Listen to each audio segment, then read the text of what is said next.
एक राणा था, उसको फिर एक गुरु मिल गया था। उस गुरु ने उसको ऐसा एक डंडा दिया था, बोला इस डंडे से छू करके तुमको सब पता चल जाएगा, कहाँ सूखा है, कहाँ गीला है, कहाँ पानी है, कहाँ नहीं है, कहाँ वो है, आवाजें हैं, शेर सच्चे हैं या झूठे हैं, वो सब तुमको इस डंडे से पता चल जाएगा।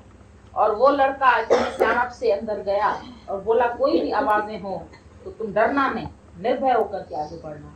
तो बढ़ता गया और आखिर में उसने सचमुच में उस मूमल को पा लिया। तो इसका सिद्धांत भी बताते हैं, इस माया मूमल को वश में वही कर सकता है जो इस काक महल के राज को जानता है।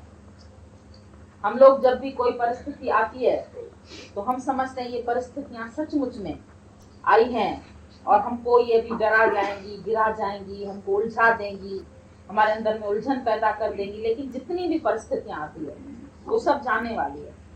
गुरु तुमको ऐसा एक वैराग्य का डंडा दे देता है, बोलता है मेरे वैराग्य का डंडा हमेशा साथ रखो, तो ये मुमल माया तुम्हारा कुछ भी बिगाड़ नहीं सकती।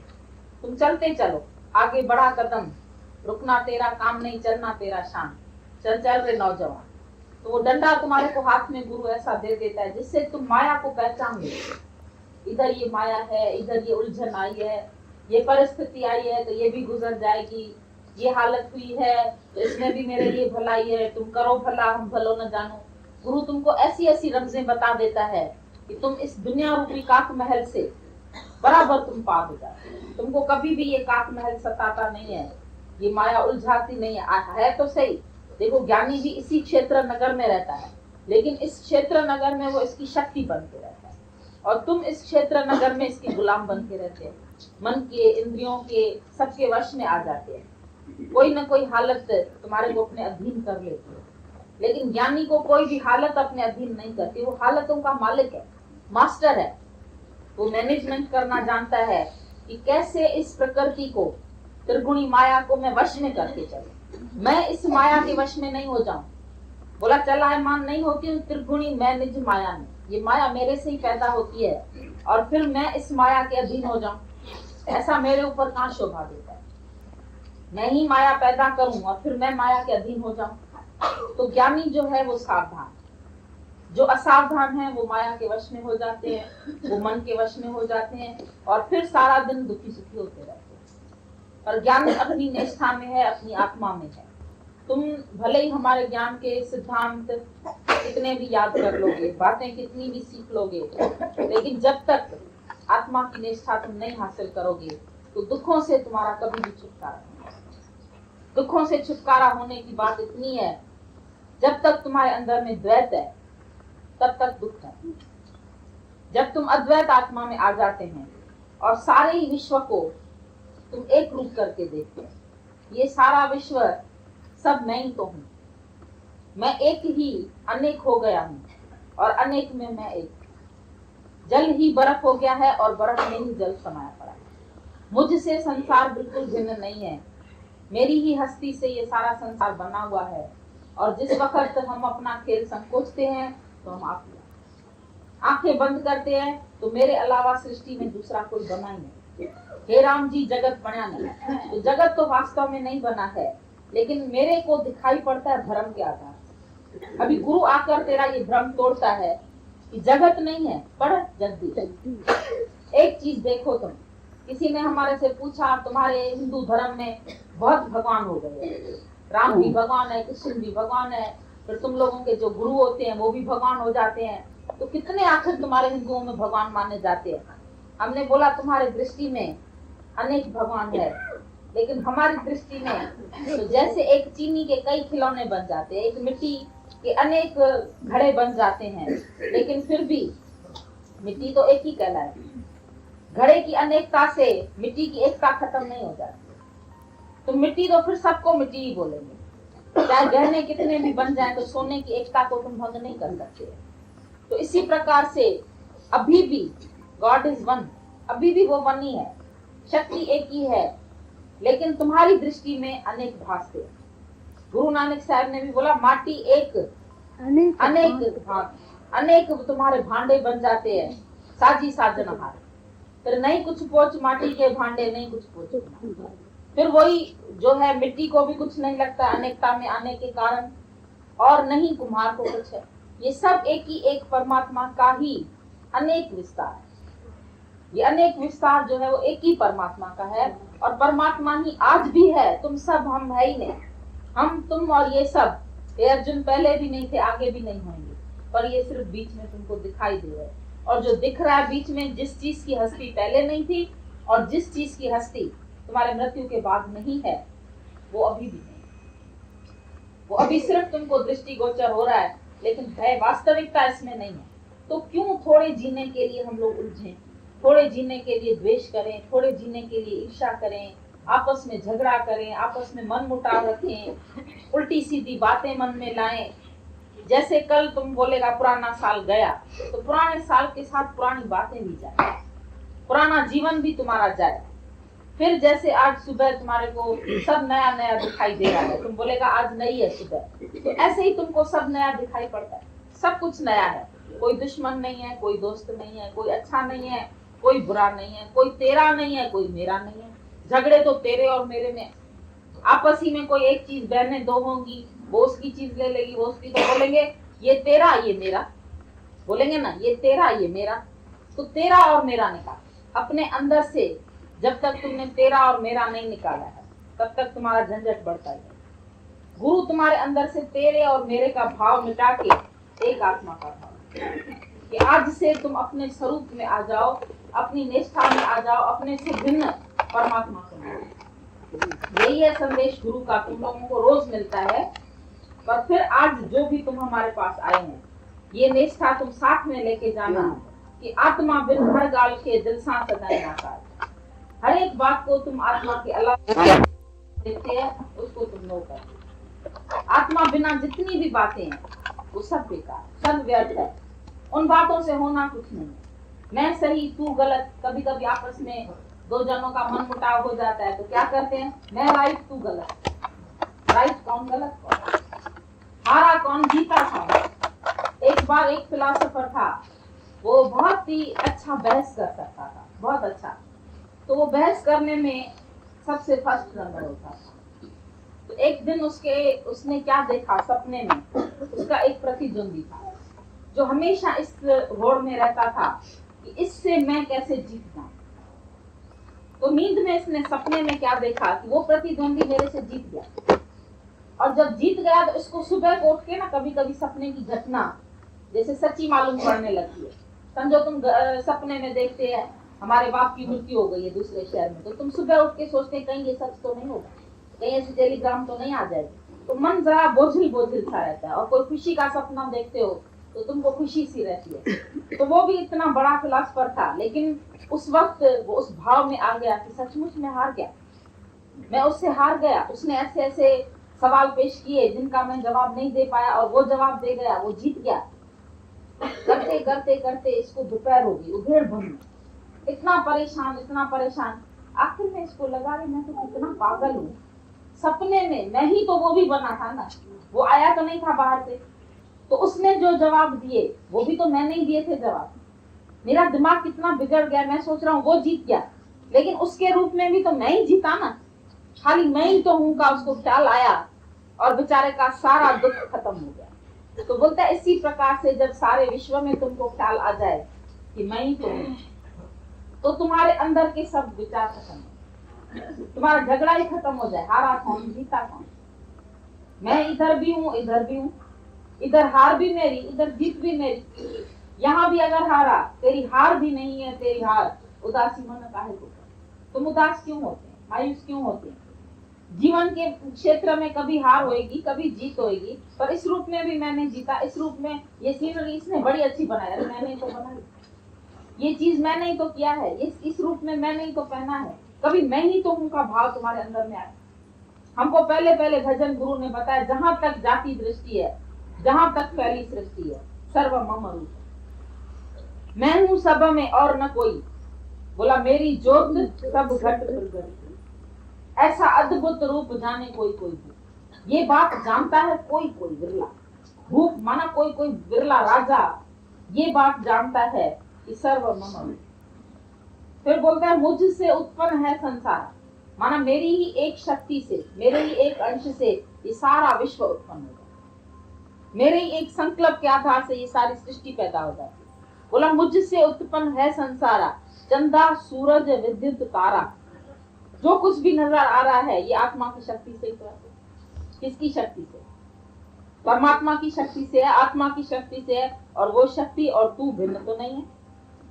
तत्व दृष्टि से तो तू समान है। सागर और बूंद, एक बूंद को भी तुम लैब में टेस्ट करके देखो तो तुम्हारे को वही H2O मिलेगा जितना सागर में मिलेगा।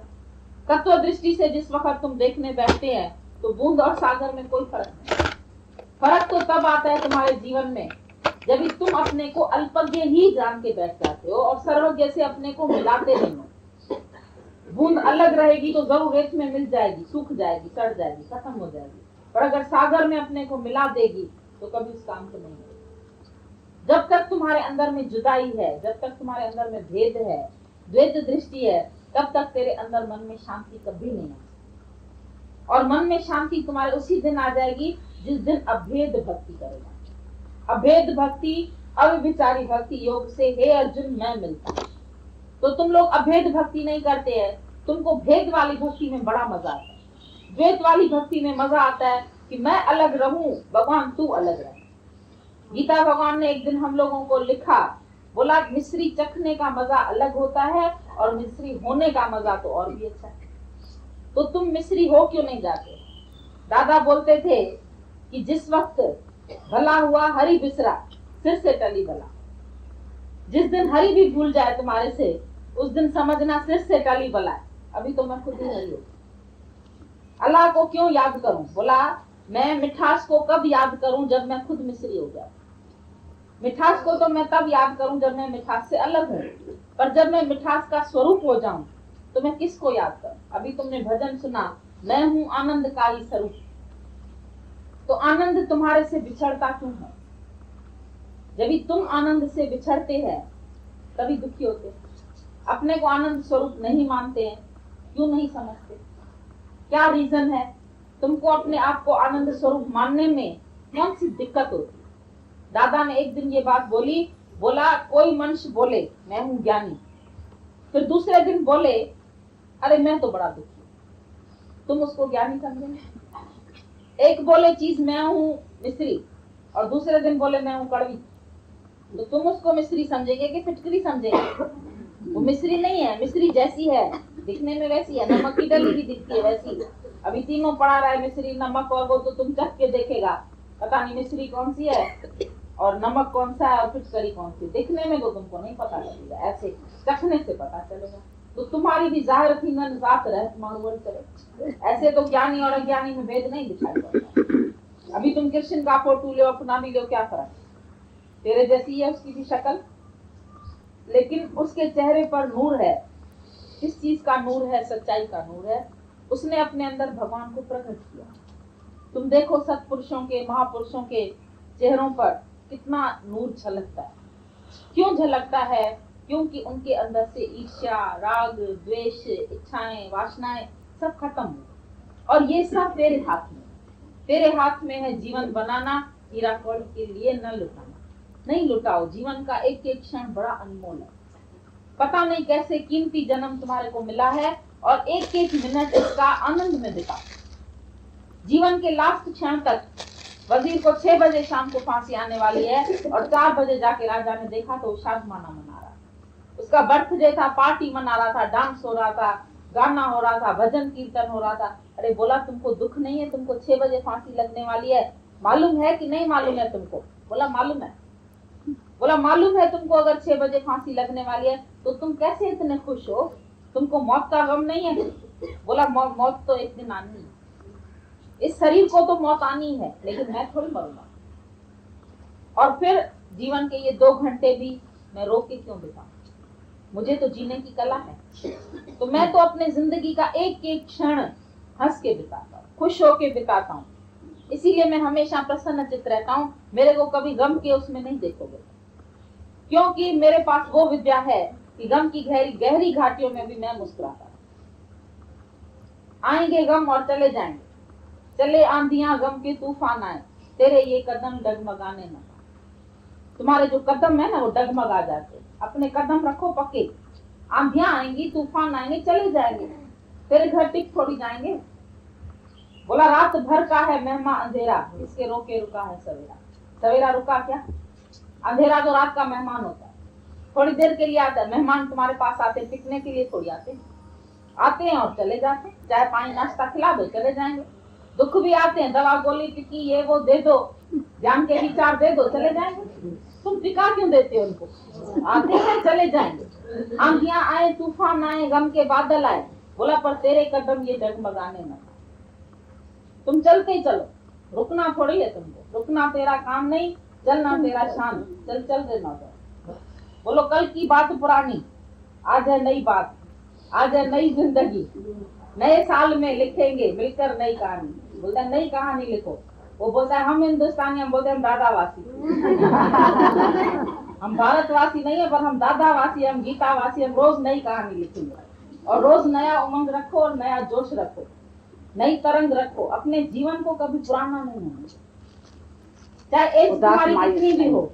हमने दादा को देखा, कभी भी उसके चेहरे पर बुढ़ापा नहीं झलका। 85 इयर्स तक भी तुम हमारे पास जो फोटो देखते हैं, ये दादा का 85 इयर्स की एज का है, लेकिन उसके चेहरे पर मुस्कुराहट थी। वो चलता ऐसे था फास्ट नौजवान की तरह, जो जवान भी पीछे रह जाए और वो आगे बढ़ जाए। हमेशा हम आज पिकनिक करते हैं, आज पार्टी करते हैं, आज इधर घूमने चलते हैं, आज हिल स्टेशन चलते हैं। हमने देखा उसके अंदर बुढ़ापा तो आता ही नहीं। हमेशा नौजवानों से दोस्ती रखता था। बोला इनके साथ रहेंगे नए उमंग आएंगे, बुढ़ों के साथ रहेंगे वो लोग चुलबुले खाते। इसीलिए जो ऐसी दोस्ती रखो, तुम बुढ़े भी नौजवानों से दोस्ती रखो तो तुम भी नौजवान मिल करके, क्योंकि तुम्हारे में उनके गुण आ जाए। होशियार बनो, आगे बढ़ो। ऐसा नहीं कि 2 कदम पीछे, पिछले साल से या इस साल में 2 कदम पीछे नहीं, आगे। कितनी तुम्हारी आज रात को बैठ के याद करना कि साल भर में तुम्हारी प्रोग्रेस कितनी है, पूरे साल में तुमने किस किस उस पर अपने विकार पर जीत पाई, किस किस बात को तुमने अपने जीवन से निकाल के फेंक दिया, किस उदासी को फेंका, अशांति को फेंका, अपने उलझन को फेंका, अपने चिड़चिड़े स्वभाव को फेंका। कुछ तो क्या होगा साल भर में। इतना दिन तुम लोगों ने सत्संग सुना है, तो क्या क्या तुम्हारी उन्नति हुई वो तुम लोग सब आज लिखना। अपना पोता मेरी वो जो होते हैं ना, जांचते हैं बिजनेसमैन, साल भर में हमारी कमाई कितने हजार हुई, कितने लाख हुई, कितने करोड़ हुई, वो सब तुम देखना। लाख में है, करोड़ में है, 100 में है, जीरो है या नुकसान में। तुम्हारी जो व्यापार है वो नुकसान में जा रहा है या नफे में जा रहा है, तो हम लागत लगाएं। और नुकसान में जा रही होगी फैक्ट्री तो लागत और नहीं लगाएं। नुकसान में तो कभी नहीं। और अगर फायदे में जा रही है तो हम और लागत, हमको बोलो नहीं, हम लिखा हुआ तुम लोग पर्चा कल कलेक्ट करेंगे। हमको बताना कि तुम्हारे अंदर में पूरे साल में कितनी चेंज आई है, कितनी बदलाहट आई है। तुम पिछले साल क्या थे और आज तुम क्या है। क्योंकि संत और पारस में बड़ो अंतर जान। बोला वो लोहा कंचन करे पर संत करे आप संत का काम है लोहे की तलवार उसके सामने रखो तो उसको सोने की बना देगा, आप समान बना देगा, सोने से भी बढ़कर।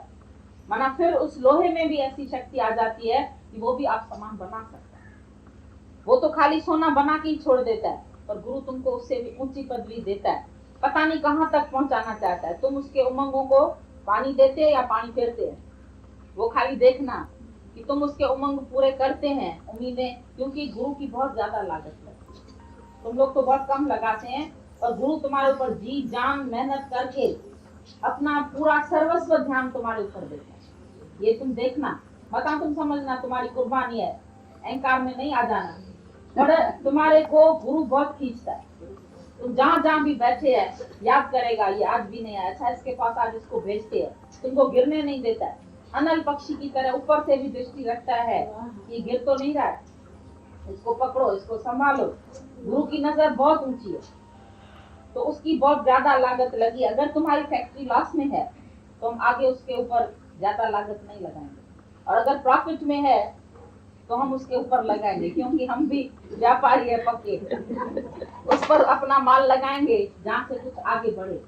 ऐसे वेस्ट नहीं, तुम्हारा एक एक दिन एक एक मिनट अभी वेस्ट नहीं है, बहुत कीमती, बहुत कीमत है इसकी। और हमारे दादा ने तो इसको अपना बिल्कुल खून पसीना दे करके इस बगिया को संवारा है। इस ज्ञान को खोजने के लिए तुम सोचो कितनी मेहनत लगी। आज तो तुम लोग ठंडी छांव पेड़ की खाते हैं, पर जिस माली ने पेड़ को बोया होगा वो धूप में भी सड़ा होगा, बारिश में भी भीगा होगा, गर्मी में भी उसके पसीना निकला होगा, तभी आज हम लोग सब उसकी छाया में बैठे। कुर्बानी है, इधर सारी गुरु की कुर्बानी है। उन्होंने कुर्बानी करके हमारे लिए ऐसा बढ़िया ज्ञान बनाया, और ऐसे ज्ञान की हम एक एक मिनट में इतना कदर करें, जो हीरे मोती जवाहरात भी हमको मिले तो भी हमारे को ज्ञान नहीं कम, हमारा ज्ञान नहीं छूटना चाहिए। कल भी हमारे पास चिट्ठी आई है रोमी की, उसने आप सबको लिखा है महातीर्थवासी। बोला मीरा तो लिखती है आप लोगों को तीर्थवासी, लेकिन हमने लिखा है तुम्हारे को महातीर्थवासी। क्यों? कि इधर दो बड़े बड़े कार्य पूरे हुए। एक तो गीता भगवान ने लखनऊ से ही अपना शुरू किया सत्संग करना, ये ज्ञान को बढ़ाना, सारी सृष्टि में फैलाना, और दूसरे दादाजी ने यहाँ अपना कार्य समाप्त किया, अपनी लीला समाप्त की। तो जहाँ जहाँ पर भी संत ऐसा कार्य शुरू करते हैं या समाप्त करते हैं, वो स्थान तीर्थ स्थान बन जाए। तो तुम लोग तो तीर्थ स्थान में रह रहे, डबल तुम्हारे पास तो दो काम हुए हैं। और कैसे गीता भगवान ने एक छोटे से कमरे से, एक छोटे से उससे इतना बड़ा कार्य शुरू कर दिया। आज हैरानी लगती है, हम लोग 4 जने पलंग पर जाकर के ज्ञान सुनते थे, और आज दादा का ये सारा विश्व कुटुंब बन गया है, मच्छर अवतार बढ़ गया है, और फिर बढ़ता ही जाता है। पर एक बात हमको और ख्याल में आती है कि ऐसा न हो कि सिर्फ तालाब की तरह विस्तार होता जाए और तुम्हारे अंदर ज्ञान की गहराई न जाए। उससे हमको खुशी नहीं होगी। हमको खुशी तब होगी जब आप सबके अंदर में ज्ञान का कुआं बने, जिसका जल कभी नहीं खुले। चाहे हजारों लोग आपका आकर के आपसे आनंद ले जाएं, आपसे शांति ले जाएं, लेकिन आपका आनंद नहीं जाए। उस आनंद को रोज रोज रोज रोज बढ़ाते चलो, और कुएं से पानी निकालते चलो। नहीं निकालोगे तो फिर उस पर भी काई जम जाएगी। रोज का पानी तुम्हारे को निकालना है, रोज सबको पिलाना है, और रोज ब रोज खुश रहना। जितना तुम्हारा कुआं पुराना होएगा उतना मीठा होगा।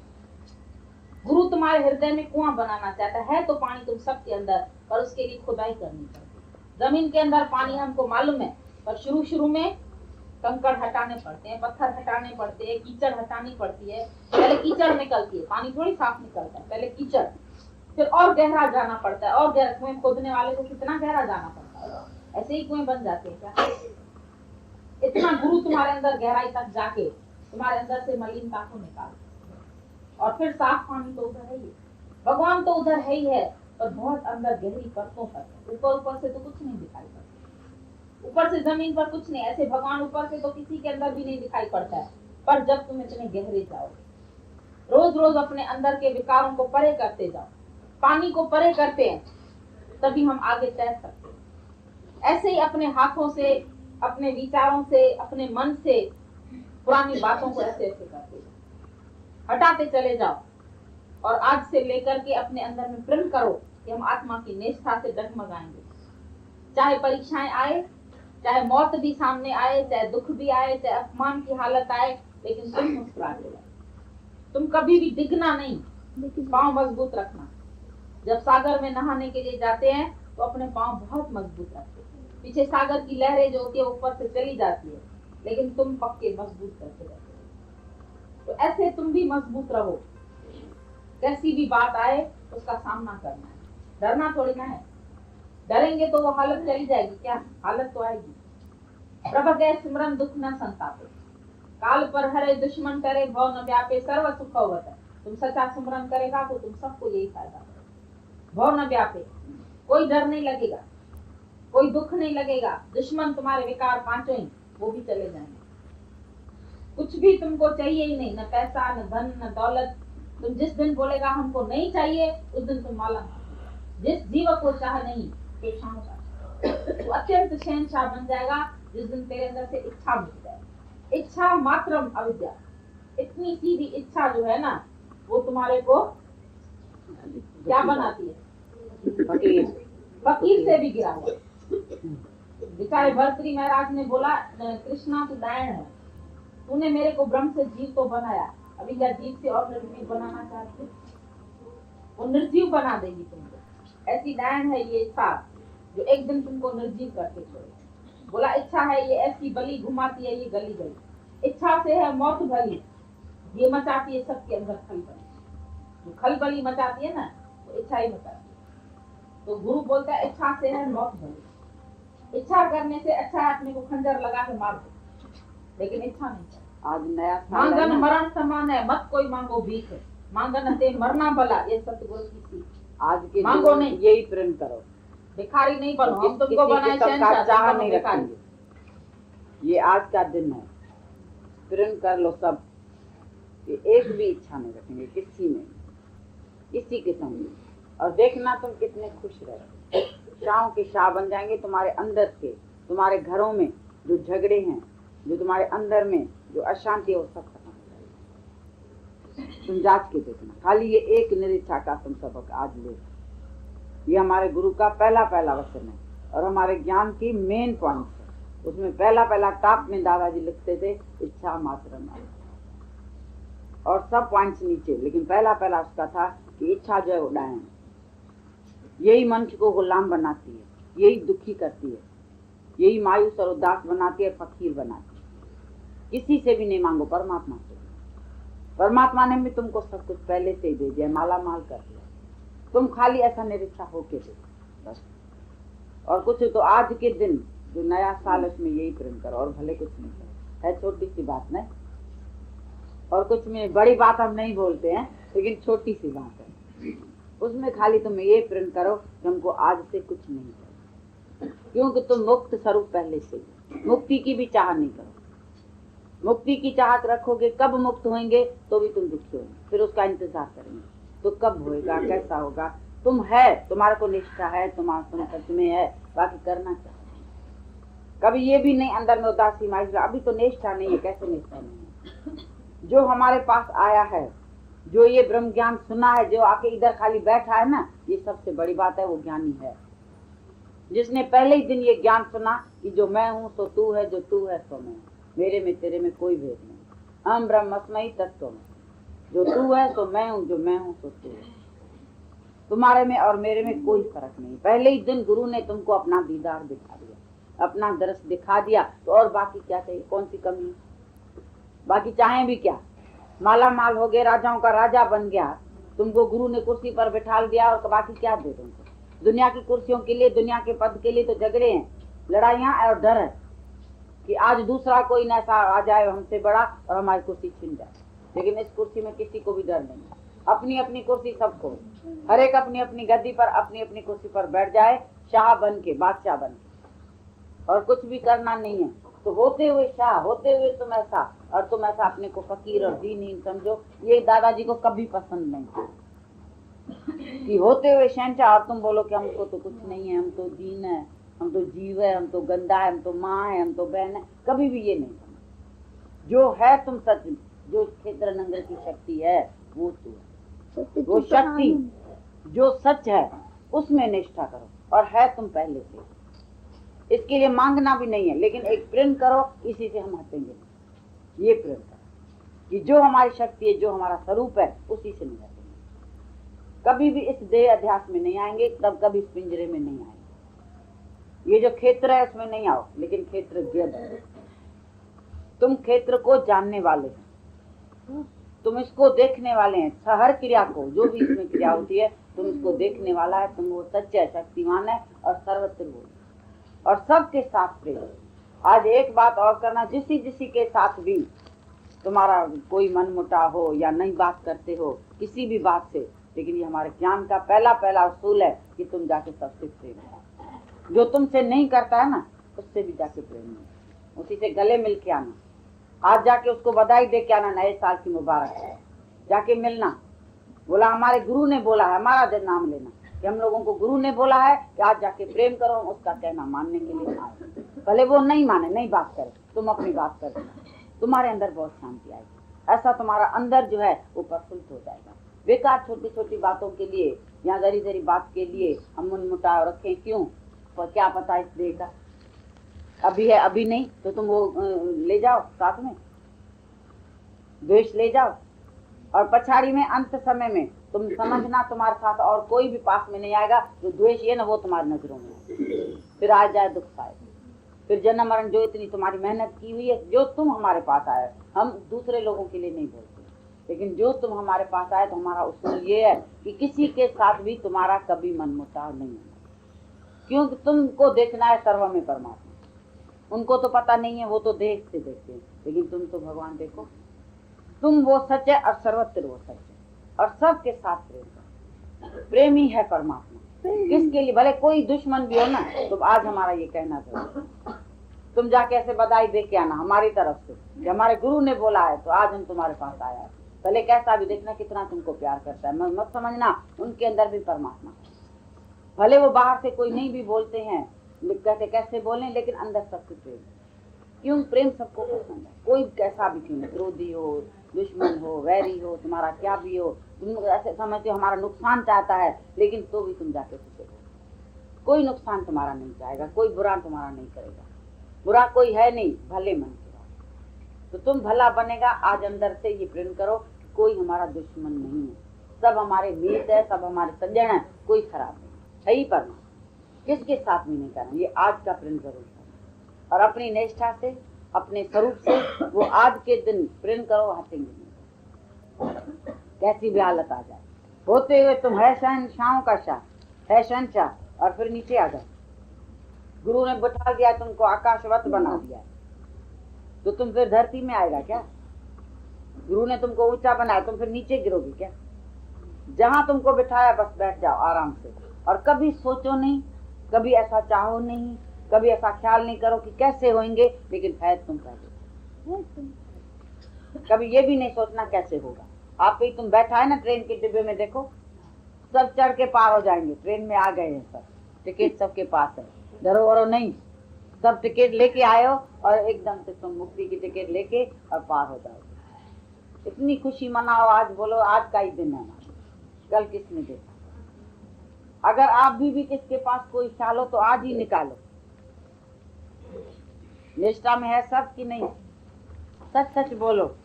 आज तुम लोगों के अंदर में भी कोई नया विचार आया है सुबह से, तो आज हमको बताओ कि तुम्हारे अंदर में आज कौन सा नया था। जिन्होंने इस सत्संग की शुरुआत की, इस ज्ञान की शुरुआत की, उनकी आज पुण्यतिथि है। आज के दिन दादा भगवान ज्योति ज्योत समाए। तो इसका अर्थ क्या है? हमेशा अवतार जो भी आते हैं उनकी पुण्यतिथि क्यों मनाई जाती है? क्योंकि वो संसार में ऐसा कार्य करके जाते हैं जो सारी दुनिया से कुछ अनोखा। सारी दुनिया भी जीती है दुनिया में, लेकिन अवतार भी आते हैं। जन्म से तो शायद उन्हें कोई नहीं पहचानता है, लेकिन जब वो इतने महान कार्य कर लेते हैं तो उसके बाद हर एक के दिल में उनका राज्य स्थापित हो जाता है। हर एक के हृदय में उन्हीं की बंसुरी बजती है। क्यों? कि वो शून्य हृदय को प्रेम से सींच के जाते हैं। और ये तो हम सबको भी पता नहीं चलता है कि कैसे वो आए और कैसे हमारे अंदर प्रवेश कर गए और कैसे ज्ञान दे दिया। बोला मेरा जीवन सतगुरु में कैसे बदल दिया, ये भी नहीं पता चलता है वो कैसे बदल देते हैं। सिर्फ उनका इस पृथ्वी पर होना वही एक महान कार्य है। क्योंकि बोलता है संत न होते जगत में तो जल मरता संसार। आज अगर संत जगत में नहीं होते तो सारा संसार आपको पता है बिना आग के जल रहा है। हर एक के अंदर में दुख की अग्नि, शोक की अग्नि लगी हुई है। लेकिन जब जब भी ऐसे अकाली पुरुष पृथ्वी पर प्रकट होते हैं, ये प्रकट ही होते हैं, जन्म नहीं लेते हैं, प्रकट होते हैं और वो आकर के अपनी लीला दिखाते हैं।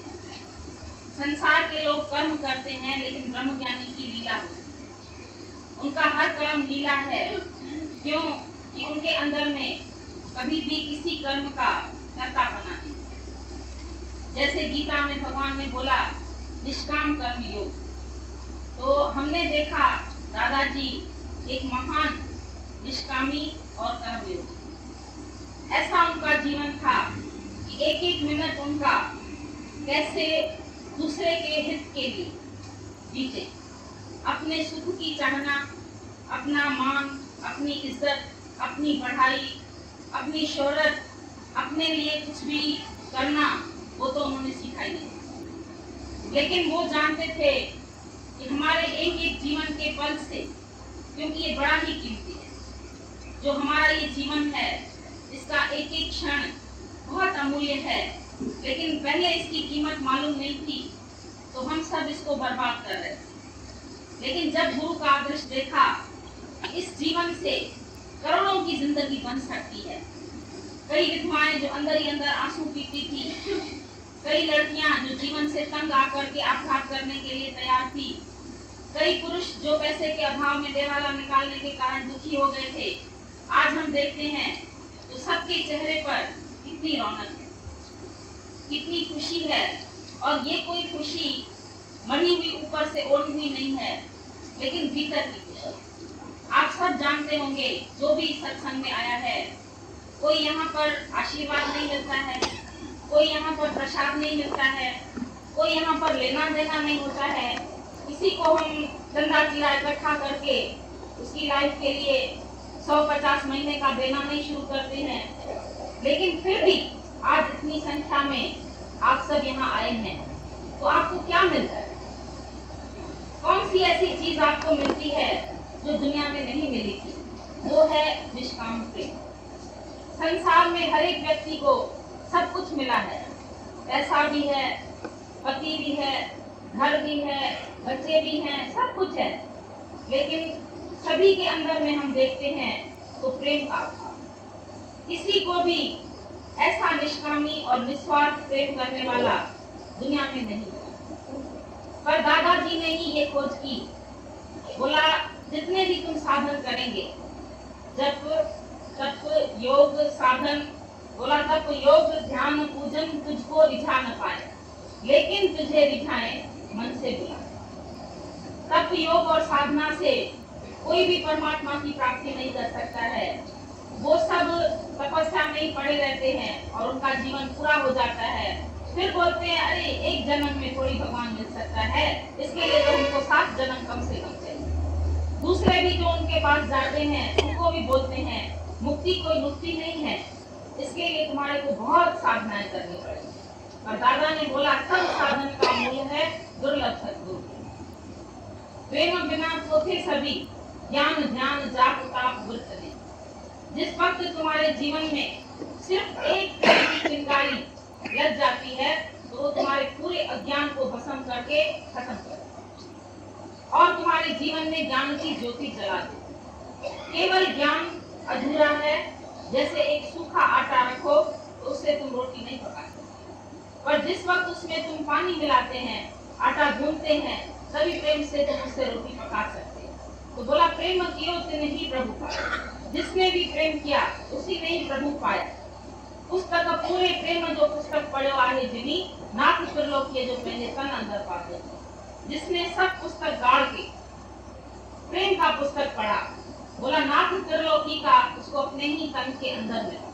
ये भी नहीं कि बाहर हमको दिखाया भगवान या अपने को भगवान बोला, पहले ही दिन बोला नो दाय self and you know God. कभी भी नहीं बोला कि मैं तुम्हारा भगवान हूँ, मैं तुम्हारा खुदा हूँ, मेरे पांव छुओ, मेरे को नमस्कार करो, मेरे को झुको।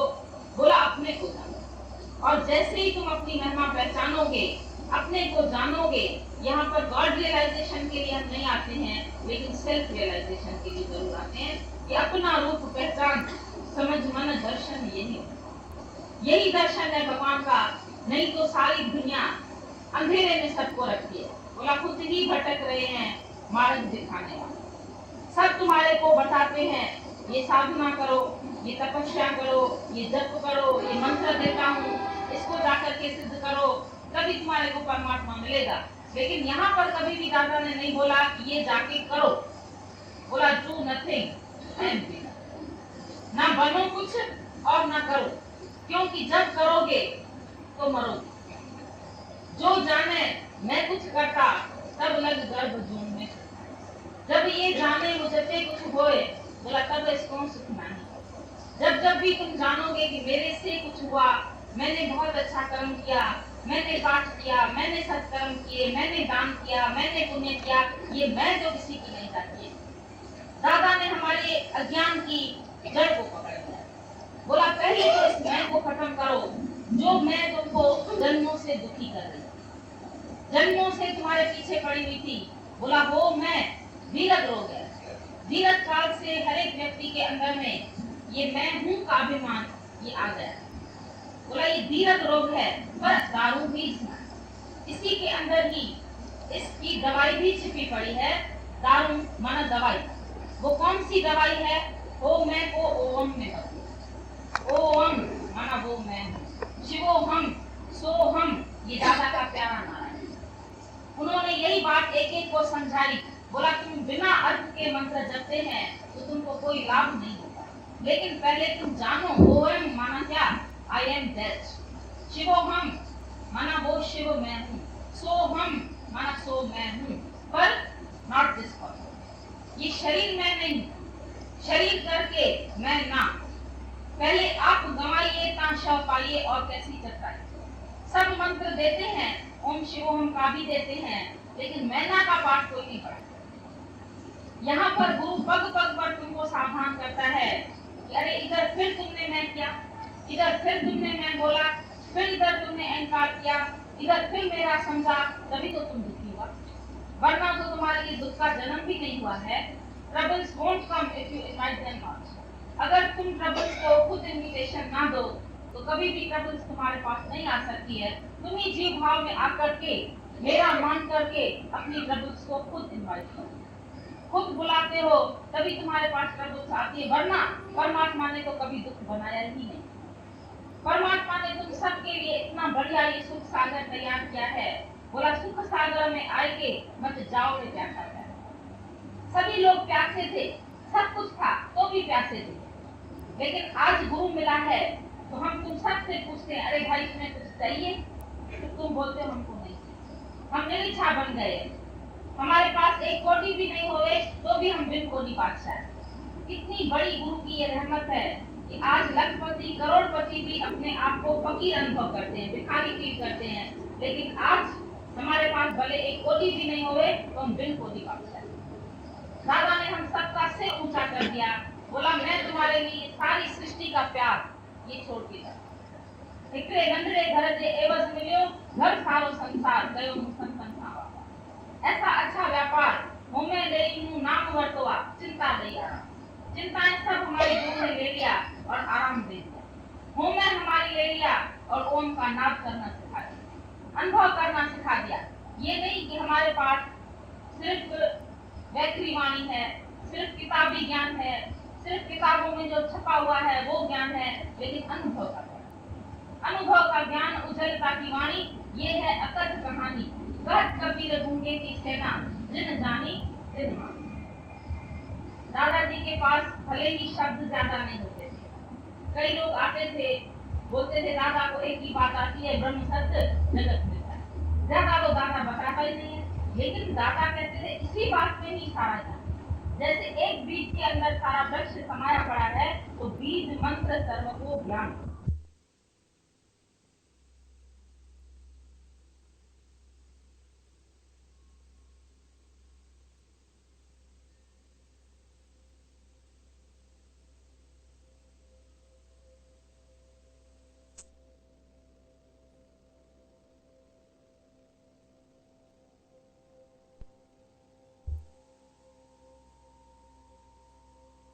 होते थे तो कभी कभी कोई बोलता था दूसरे संत जो है ना बहुत अच्छा प्रवचन करते, बहुत अच्छी अच्छी बातें बताते, अच्छे दृष्टांत बताते, अच्छे सिद्धांत बताते हैं, तो वहां हम जाते। एक बार ऐसे ही एक गुरु था, उसके पास भी एक शिष्य रहता था। वो कई दिन सत्संग सुनता रहा, सुनते सुनते उसको बड़ी बोरियत हुई। बोला ये तो वृद्ध हो गया है गुरु, और इसको दो ही चार बातें आती है, और ये तो मैं भूल चुका हूँ, रट भी गई है, किसी को बता भी सकता हूँ, अभी इसमें और मेरे में कोई फर्क भी नहीं रहा। क्यों ना मैं कुछ और खोज करूँ, किसी और गुरु के पास भी जाऊँ, कोई थोड़ा सा और भी अनुभव लेके आऊँ। वो जरा नई नई बातें बताता है, जरा नए टेक्स्ट से बताता है, जाकर के हम देख के आते। इतने में क्या हुआ, उनके आश्रम में कुछ संत बाहर के आए, वो आकर के रहे।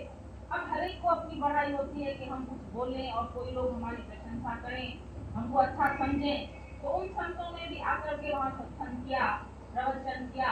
ये लोग सुनते रहे, वो गुरु भी शांति से सुनता रहा। जब 1 घंटा 2 घंटा उन्होंने सत्संग कर लिया तो उन्होंने पूछा, महात्मा जी आपको हमारा सत्संग कैसे लगा, अच्छा लगा? तो वो संत हंस पड़ा, बोला इतनी देर से तो सुन रहा हूँ, लेकिन मैं सोच रहा था तुम कुछ अपनी बात कहो तो सुनो। बोला इतनी देर हम लोगों ने अपनी बात नहीं कही। बोला कही तो, लेकिन कब किसी की कही हुई, कोई किसी की कही हुई, कोई किसी की कही, लेकिन तुम्हारा अनुभव क्या है? तुम अपना अनुभव भी तो कुछ कहो।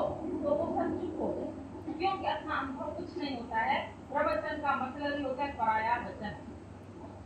सब पराये वचन इकट्ठे कर करके संत जा करके लेक्चर देते, लेक्चरार बनते। दादा ने बोला लेक्चरार के लेक्चर से तुम कहीं पहुंचेगा नहीं। जैसे रॉकिंग चेयर होती है उस पर तुम हिल सकते आराम से, डॉक्टर के पास कुर्सी होती है उस पर मजे से सब हिलते रहते, झूलते रहते, लेकिन वो कुर्सी कहीं पहुंचाती नहीं, क्योंकि उसमें पहिए नहीं लगे। इसी प्रकार से जो लेक्चरार का लेक्चर है उसमें कहीं पहुंचाएगा नहीं, तुम खड़ा नहीं जाओगे। वही काम, वही क्रोध, वही लोभ, वही मोह, वही अहंकार, वही विकार सब भरे पड़े हैं, वहीं के वहीं खड़े।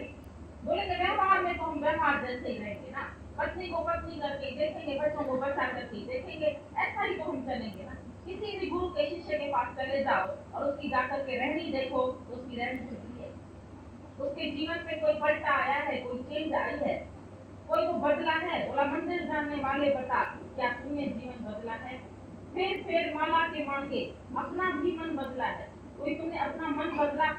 मन के तो बदल लिए, माला तो फिरा लिया, मंत्र भी जप लिया, ओम शिव ओम भी कर लिया, लेकिन वहीं से उठा फिर वही काम, वही लोग। फिर बोलते ये विकार तो नेचुरल होते हैं ना, तो बाकी ज्ञान क्या है? ज्ञान किस लिए तुम सुनते हैं? ज्ञान माना कंप्लीट चेंज। जैसे बोला संत और पारस में बड़ा अंतर जान, वो लोहा कंचन करे और संत करे आप। जब तुम संत के संपर्क में आते हैं, पारस तो सिर्फ लोहे को सोना बना सकता है, लेकिन संत तुमको अपना रंग देते हैं, संत तुमको अपना रूप बना देते हैं। अंग से अंग मिला के लहरे को अंगद कर दिया, अपना रूप बना, अपना नाम उसको दे दिया, अपना यश, अपना सब कुछ उसको सौंप दिया, अपना बना दिया। तो ऐसे गुरु हमको अपना बना लेता है और कंप्लीट चेंज, आप समान। आज तुम देखते हैं कि कई लोग दादाजी से पूछते थे, दादाजी और युग में तो एक एक भगवान आया था, आपके पास तो बहुत सारे भगवान हो गए, सभी भगवान हैं। दादा ने बोला है ही भगवान, बहुत तो तुम देखते हो, मैं तो आज भी एक देखता हूँ, लेकिन एक बात ये जरूर है कि मेरे पास मैं एक एक को जिसको भी उठाता हूँ उसको अपने जैसा बनाने के सिवाय छोड़ता हूँ। कब्र में भी नहीं जाने दूंगा अगर तुम मुक्त नहीं हुआ है, ऐसी गारंटी। बोला कुछ ऐसे सद्गुरु होते हैं जो मंजिल तक, राह तक तो कई ले जाते हैं, लेकिन मंजिल तक कोई पहुंचता नहीं। जो हमारा सही मकसद है, जो हमारी सही मंजिल है, जहाँ पर हमारे को पहुंचना चाहिए, गुरु आके हमारे को वहां तक प्राप्त करता है।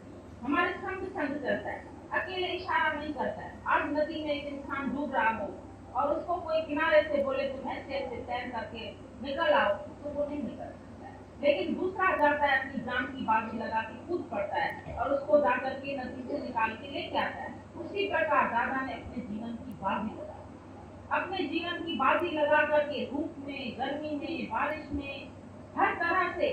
आज तो ज्ञान बहुत फैल गया है और एक दूसरे से ही तुम विश्वास लेकर के आ जाते हैं, तो यहाँ सुनने में तुमको सरलता हो जाती है। लेकिन दादाजी को एक एक में विश्वास जगाना पड़ता, उनके घरों में जाना पड़ता था, और एक पुरुष वेश में होकर के वो जब स्त्रियों के पास जाते थे तो आप सोच सकते हैं उनकी बदनामी की। सब लोग तो उनको अच्छा नहीं समझते हैं, जैसे युगे युगे भगवान आते हैं तो कोई उनको अच्छा नहीं समझते हैं। कृष्ण के ऊपर भी कलंक लगाते थे, लेकिन वो बोलता था मैं नहीं कलंक किया, मैं इतनी गोपियों के साथ रहते हुए भी मैंने कभी किसी स्त्री का मुख नहीं देखा है। और यही स्थिति हम लोगों ने दादाजी की ही देखी। सब छोरी मारे सालत तो भी लागू की लगे था। इतना उनका अपने मन और इंद्रियों पर संयम था, जो उनके समक्ष सब स्त्रियां बैठ करके कभी ये अनुभव नहीं करती थी कि हम किसी पुरुष के, वो समझती थी हम भगवान के, हमारे लिए ये पूर्ण भगवान है। कभी भी उनके अंदर में भी कोई विकार की भावना नहीं आती थी, क्योंकि दादाजी खुद ऐसे शुद्ध और पवित्र थे, जिन्होंने अपनी स्त्री से ही विषय आसक्ति निकाल दिया, उस उसमें सब स्त्रियां जाकर के ये भाव रख सकती है, ये हमारे लिए पूर्ण है। जिसका अपने मन और इंद्रियों पर संयम होता है, उसके सामने बैठते ही तुम उसके दर्शन से ही तुम पवित्र होते हो। दर्शन मात्र से, गंगा में तो नहाने से तुम पवित्र होते हैं, पर संत का दर्शन भी, बोला संत का दर्श बड़ भागी का। ब्रह्म ज्ञानी को खोजे महेश्वर, ब्रह्म ज्ञानी आप दुनिया बोलती है तुम उसको भगवान क्यों बोलते हैं? बोलते हैं भगवान से भी बढ़कर कोई नाम हो तो हम बोल सकते, क्योंकि भगवान ने तो जानबूझ खाते में गिरे और गुरु ने काटी। भगवान ने 5 चोर दिया साथी, पर गुरु ने चुरा दिया मन। भगवान ने हमारे को नर्क स्वर्ग दिखलाया और गुरु ने आवागमन दिखाया। भगवान ने इच्छा दे दिया, भगवान ने हमारे अंदर टेम्पटेशन पैदा कर दिया इतना सुंदर जगत बना करके, और गुरु ने मिथ्या करके दिखा के अपना स्वरूप लगा। बोला जगत नहीं है, अरे जगदीश है। माया तो उसको डसेगी जो माया को ईश्वर से भिन्न जानता है, लेकिन जो माया को ईश्वर का रूप देखता है उसको माया क्या करती है? माया उसको गिरा सकती है, उसको लुभा। अरे बड़े बड़े वीर गिर गए, हम लोगों को भी लोग बोलते हैं आप क्या हैं, बड़े बड़े ऋषि मुनि संत साधु इस मोहिनी माया में गिर जाते हैं। हमने बोला ऋषि मुनि गिर जाते हैं क्योंकि उनको कोई गुरु नहीं मिला होगा, हमारे जैसा गुरु नहीं मिला होगा, हमारे जैसा दादा उनको नहीं मिला होगा जो उनको सर्व में आसन था, जो सर्व में देखे भगवान ये पक्का करा सके, ऐसा गुरु नहीं मिला होगा। तभी विश्वामित्र भी गिर गया। विश्वामित्र का गुरु कौन था? वो तो अहंकार में बैठ गया तपस्या करने के लिए कि मैं विश्वामित्र तपस्वी। लेकिन यहाँ पर दादाजी निरअहंकारी थे, उनके सामने हमारा भी अहंकार करना चाहिए। एक निरअहंकारी के सामने तुम अहंकार नहीं कर सकते, पर जहाँ पर गुरु भी लेने वाला होगा, अहंकार करने वाला होगा, उसके अंदर में अहम होगा, तो उसके शिष्यों के अंदर में भी वही बात है। जैसे माँ बाप के संस्कार बच्चों में जाते हैं, उसी प्रकार गुरु के संस्कार भी उसके शिष्यों में। लेकिन यहाँ पर दादाजी खुद ऐसे थे। दादा ने बोला be you as pure as holy as humble as your father. अरे भगवान ने तो तुम्हारे को बिल्कुल अपने जैसा ही बनाया। God made man in his own image, own likeness, own reflection. भगवान ने बिल्कुल हूबहू तुमको अपने जैसा ही बनाया है। तेरे में और उसमें कोई फर्क नहीं है। लेकिन बोला वो जोत इधर आती है छन छन कभी कभी। अवतारी पुरुष आते हैं, उनमें वो जोत प्रकट दिखाई देती है, और वो आकर के एक जोत से अनेक जोत से, जैसे दिवाली में तुम देखते हैं एक दिया तुम जलाते हैं, तुम 100 तीली माचिस की नहीं खत्म करते। एक दिया जला के इससे तुम हजारों दिए और जला लेते हैं। इसी प्रकार एक जात की जोत से आज करोड़ जोत जल गई है, और इसको हम बोलते हैं अखंड जोत। ये जोत कभी भी बुझने वाली नहीं है। कृष्ण ने बोला कि हमारा ज्ञान अलूप हो जाएगा मेरे जाने के बाद, लेकिन हम नहीं बोलते कि ये ज्ञान कभी भी अलूप होगा। ये तो आग जुगाड़ तक रहेगा, हमेशा रहेगा, कोई इस ज्ञान को खत्म नहीं करता। क्योंकि दादा ने ऐसा ये ज्ञान दिया है, एक से एक सब तक पहुंचा चला। जैसे तुम्हारे शहर में कभी कॉन्टेजियस बीमारी आती है तो वो फैलती चली जाती है ना, जितनी भी रोकथाम होती है फिर फैलती चली जाती है। इसी प्रकार से ये ज्ञान दादा का अपने आप फैलता है। एक घर से एक व्यक्ति आता है, धीरे धीरे उसके सब व्यक्ति आ जाते हैं। क्यों? कि देखते अरे इसमें इतना फायदा, ये इतना चेंज हो गया, ये रोता नहीं है, ये दुखी नहीं होता है, ये अशोक हो गया है, किसी की मृत्यु पर भी शोक नहीं करता है, मान अपमान में समान हो गया है। उनको देख करके सब घर वालों को शौक लगता है कि हम भी सत्संग में आगे बढ़े। अड़ोस पड़ोस सबके अंदर में ये प्रेम जागृत होता है, सभी के अंदर में ये भाव जागृत होता है, हम भी इनका गुरु देखें। आखिर ये पहले इतनी झगड़ालू थी, आखिर पहले इसके अंदर में इतनी मोह ममता थी, पहले इसके अंदर में ये विकार थे, अभी ये कैसे बदल गई? तुम्हारा बदला हुआ रूप देखे, सैंपल को देख करके हर एक को लगता है थान कि वो थान आखिर कौन सा है जिसके इतने बढ़िया बढ़िया संख्या। ये दादा की करामत है। लोग बोलते हैं तुम्हारा गुरु करामत नहीं दिखाता, मुर्दे नहीं जिंदा करता है। हमने बोला जो मुर्दे जिंदा किए होंगे और गुरुओं ने वो फिर मर गए, लेकिन हमारे पास जो गुरु ने मुर्दे जिंदा किए वो कभी मरेंगे ही, वो इतने अमर हो गए हैं। बोला अगुवासी मुर्दा अजी विधान साहब अच्छी कयाम आगा मरी जियो। पहले हम सब अज्ञान में मुर्दे के समान ही होते, लेकिन गुरु ने आज जीवन दिया है। आज तुम्हारे में से कौन ऐसा बैठा है जो बोलेगा हम मर जाए? कोई बोल सकता है कि हम मरेंगे? तुम बोल सकते हैं, कोई भी जितने भी बैठे तुम मरोगे? कोई नहीं मरेगा। क्यों? क्यों तुम अमर हो गए? क्योंकि तुमको आत्मा का निश्चय है। गुरु ने ऐसी आत्मा की निष्ठा करा दिया, तुम बोलता है मैं न मरबो संसार क्योंकि मोरे मिले ज्ञान। तुम बताओ मौत से ऊपर कौन सा करना है? बीमारी, दुख, मौत दादा ने बोला नहीं, क्योंकि तुम दे ही नहीं, देर से ही फारकती करवा दी। खुद अपना ऐसा आदर्श दिखाया कि शरीर में कितना कष्ट होते हुए भी किसी को महसूस नहीं हुआ एक दिन भी कि उनके शरीर में कोई कष्ट है, उनके शरीर में कोई पीड़ा है। वो हंसते हंसते ऐसा बैठे रहते थे, कोई भी जान नहीं सकता था कि कोई पीड़ा भी। अरे पीड़ा शरीर को है, मेरे को है क्या? मैं शरीर तीनों कालों में हुई नहीं। बड़े बड़े ऋषि मुनि शरीर की पीड़ा के वक्त हिल जाते हैं, बड़ी माया है। लेकिन हमने जो आदर्श देखा है वो हम बता सकते हैं तुमको कि कैसे उन्होंने बीमारी को जीता, मौत को जीता, दुखों को जीता, विकारों को जीता। वो इंद्रिय जीत करके बैठे, मन जीते। जब बोलने तक नहीं है ये ज्ञान, हमारा सुनने तक ज्ञान नहीं है, बोलने तक नहीं है, लेकिन अनुभव में आने का ज्ञान है। आज तुम लोग अपनी लाइफ की देखो, थोड़ा थोड़ा ही सुना है ज्ञान, तो भी तुम्हारे अंदर में इतनी खुशी आ गई, इतना मजा आ गया। आज त्रिलोकी का राज्य भी तुमको मिलता है, तुम बोलते क्या करूं तेरी मैं तुझको साथ संगत, जहाँ साथ संगत नहीं है और तुम्हारे को वैकुंठ जैसा कुछ भी मिलेगा तो क्या तुम स्वीकार करोगे? तुम फेंक दोगे, बोलोगे हमको नहीं चाहिए। हमें मालूम है शुद्ध दारा और लक्ष्मी पापी को भी होए, पर संत समागम हरि कथा तुलसी दुर्लभ। ये दो बातें संसार में दुर्लभ है, एक संतों का संग और एक हरि की कथा। भाग्य बढ़े जब हरि सतगुरु बन जीवन में आ जाए। हम सब भाग्यशाली है जो हमारे को ऐसा दादा मिला। आज हम उसका ये दिन याद करके खुशी करते, क्यों कि गुरु बोलता है ज्ञानी को क्या रोइए जो ग्रह अपने जाए, रोइए साकत बापरे जो हाथों हाथ बिता। दुनिया के व्यक्तियों के लिए भले रोना जा करके, क्योंकि वो तो फिर एक हाथ से दूसरे हाथ में, दूसरे हाथ से तीसरे हाथ में बिकते हैं जाकर, यानी कि फिर आवागमन के चक्कर में आते हैं। पर ज्ञानी को क्या रोइए? आज तुम अगर अपने घर में वापस आओ, अगर तुम विलायत चले और वापस अपने घर आओ तो क्या रोना चाहिए? तुम अपने घर में आया ना, अपने घर में आने की तो खुशी होती है, उसका तो रोना नहीं होता है। जीव और ब्रह्म क्या मेलाप हो जाता है, आत्मा परमात्मा की शादी हो जाती है, उसके लिए रोना क्या? उसका शोक क्या है? बोला गुरु गया और चेले में रोया, उसका ज्ञान बनाना नहीं। दादा ने बोला मेरे जाने के बाद तुम्हारे को शोक करने की जरूरत ही नहीं, क्योंकि मैं जाता ही नहीं। जैसे तुम एक अनुभव करो कि जब बारिश बरसती है, बारिश जब बरसती है तो क्या कभी फिर वापस जाती है? एक बार धरती पर गिरती है, उसके बाद क्या बारिश वापस आसमान में जाती है? क्या होता है? वो बारिश का पानी पूरी धरती में फैल जाता है और पेड़ों को हरा भरा कर देता है, चारों तरफ हरियाली ही हरियाली दिखती है। तो ऐसे ही जब जब अवतारी पुरुष आते हैं तो वापस नहीं जाते, वो तुम सबके दिलों में समा जाते हैं। अंतर ध्यान बोलते हैं ना, भगवान ने दर्शन दिया फिर अंतर ध्यान, इधर उधर चला गया, अंतर ध्यान तुम सबके अंतर में चला जाता है और तुम सबके अंतर में उसी का ही ध्यान रह जाता है, माया का ध्यान नहीं रहता है, अंतर ध्यान हो जाता है सबके दिलों में। और फिर क्या करते हैं?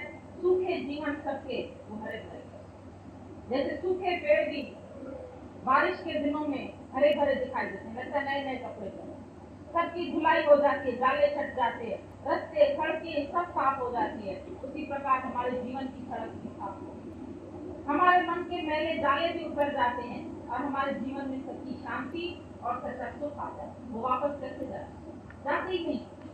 कई संत बोलते हैं मैं वापस फिर आऊं भारत की धरती पर आकर के उसकी सेवा करूं। दादा ने बोला मैं तो जाऊंगा ही नहीं, तो ये बोलूं क्यों कि मैं फिर आऊं? अभी भी तो है ना, अभी भी दादा है, तुम हम और ये सब तो कोई है नहीं। क्यों कि उन्होंने ऐसा ये बीज डाला है जो वही बढ़ रहा है, वही फैल रहा है, उसी का एक्सटेंशन हो रहा है। बाकी हमको तुमको और किसी को ताकत नहीं है कि किसी को कोई ज्ञान भी दे सके। पहले क्यों नहीं देते थे? जब तक गुरु नहीं मिला था तब तो सुना सकते, तब तो बोल सकते। तो आज हमारे अंदर जो आवाज है वो किसकी है? बंसरी से किसी ने पूछा तेरे अंदर जो आवाज है किसकी आवाज है? बोला ये मेरे मास्टर की, मेरे सतगुरु की आवाज है। बंसरी को खाली उसमें तो कोई आवाज नहीं, जब बजाने वाला उसको बजाता है स्वर से तभी तो उसमें से आवाज निकलती है। तो हमारे अंदर से भी, तुम्हारे अंदर से भी वो दादा की, वो सतगुरु की आवाज, तुम जिससे भी बोलते हैं वो खुश हो जाता है, बोलता है ऐसा काम तुम कहाँ से करते?